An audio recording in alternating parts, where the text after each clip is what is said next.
ইরানের সাথে যুক্তরাষ্ট্রের উত্তেজনা বৃদ্ধির মধ্যেই ভূমধ্যসাগরে প্রবেশ করল বিশ্বের সর্ববৃহৎ এবং যুক্তরাষ্ট্রের সর্বাধুনিক বিমানবাহী রণতরী ইউএসএস জেরাল্ড আর ফোর্ড। তবে কি ইরানে হামলার জন্য যুক্তরাষ্ট্র এখন পুরোপুরি প্রস্তুত? এবার শুধু ট্রাম্পের একটি নির্দেশের অপেক্ষা, আর এরপরই বিশ্ব দেখবে ইরানের বিরুদ্ধে মার্কিন যুক্তরাষ্ট্রের ধ্বংসাত্মক সামরিক আগ্রাসন।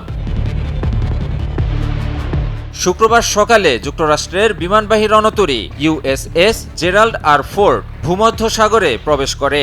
জিব্রাল্টার প্রণালী দিয়ে যাওয়ার সময় জাহাজ ট্র্যাকাররা আমেরিকান জাহাজটিকে দেখতে পায়। নির্ভরযোগ্য ম্যারিটাইম ট্র্যাকিং ওয়েবসাইটগুলো বিষয়টি নিশ্চিত করেছে।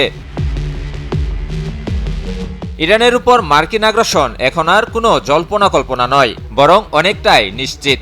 জেনেভায় ইরান যুক্তরাষ্ট্রের দ্বিতীয় দফার আলোচনা ব্যর্থ হয়েছে। যুক্তরাষ্ট্রের দাবি অনুযায়ী ইরানকে অবশ্যই পারমাণবিক কার্যক্রম বন্ধ করতে হবে, ক্ষেপণাস্ত্র কার্যক্রম সীমিত করতে হবে এবং প্রক্সি গ্রুপগুলোকে সমর্থন বন্ধ করতে হবে। তবে যুক্তরাষ্ট্রের এই অন্যায্য দাবিতে সম্মত নয় ইরান, আর তাই আপোষে কার্য হাসিল না হওয়ায় জবরদস্তির পথে হাঁটছে যুক্তরাষ্ট্র। সম্প্রতি মার্কিন প্রেসিডেন্ট ডোনাল্ড ট্রাম্প ইরানকে চুক্তির জন্য 10 দিনের সময়সীমা বেঁধে দেন। ট্রাম্প বলেন, এর মধ্যে ইরান চুক্তিতে রাজি না হলে এর পরিণতি হবে অত্যন্ত ভয়াবহ। নির্ভরযোগ্য সূত্রগুলো বলছে, ইরান চুক্তিতে সম্মত না হলে 2025 সালের মতো এবারও বিভিন্ন স্থাপনায় হামলার মাধ্যমে ইরানে আগ্রাসন শুরু করতে পারে যুক্তরাষ্ট্র। এছাড়াও ইরানের নেতৃস্থানীয় ব্যক্তিবর্গও থাকবে যুক্তরাষ্ট্রের নিশানায়, এমনকি খোদ ইরানের সর্বোচ্চ ধর্মীয় নেতা আয়াতুল্লাহ আলী খামেনিও।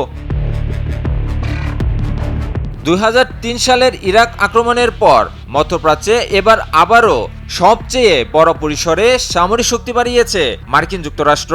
বর্তমানে মধ্যপ্রাচ্যে যুক্তরাষ্ট্রের দুটি বিশাল বিমানবাহী রণতরী সহ ডেস্ট্রয়ার, ক্রুজার, সাবমেরিন, যুদ্ধবিমান এবং হাজার হাজার সেনা মোতায়েন আছে। যুক্তরাষ্ট্রের এই সামরিক শক্তি বৃদ্ধি মূলত ইরানের বিরুদ্ধে মার্কিন আগ্রাসনের পূর্ব প্রস্তুতিকেই নির্দেশ করছে। এদিকে ইরান তাদের সামরিক সাইটগুলোকে আরও শক্তিশালী করছে এবং নিরাপত্তা ব্যবস্থা জোরদার করছে। এছাড়াও কৌশলগত হরমুজ প্রণালীতে ব্যাপক সামরিক মহড়া চালিয়েছে ইরান, এমনকি রাশিয়ার সাথেও যৌথ মহড়ার আয়োজন করেছে ইরান। ইরানের কর্মকর্তারা বলছেন যে তারা যে কোনো মার্কিন হামলাকে চূড়ান্ত যুদ্ধ হিসেবে দেখবে এবং তারা সবচেয়ে খারাপ পরিস্থিতির জন্যও পুরোপুরি প্রস্তুত। ইরানের পররাষ্ট্রমন্ত্রী আব্বাস আরাকচি জোর দিয়ে বলেন, পশ্চিমাদের ইরানের পারমাণবিক কর্মসূচি ধ্বংস চেষ্টা ব্যর্থ হয়েছে। পশ্চিমারা ইরানের পারমাণবিক কর্মসূচি ধ্বংস করতে পারবে না।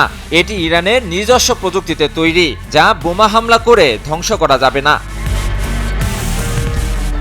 ইরানের পররাষ্ট্রমন্ত্রী কূটনীতির প্রতি জোর দিয়ে বলেন যে একমাত্র সমাধান হলো কূটনীতি, তবে ইরান সবকিছুর জন্যই পুরোপুরি প্রস্তুত। তিনি বলেন, ইরান যুদ্ধের জন্য যেমন প্রস্তুত তেমনি শান্তির জন্যও প্রস্তুত। মধ্যপ্রাচ্য এখন এক অগ্নিগর্ভ সীমানায় দাঁড়িয়ে। একদিকে যুক্তরাষ্ট্রের বাড়তি সামরিক উপস্থিতি, অন্যদিকে ইরানের পাল্টা প্রস্তুতি ও কৌশলগত মহড়া, সব মিলিয়ে পরিস্থিতি ক্রমেই জটিল হয়ে উঠছে।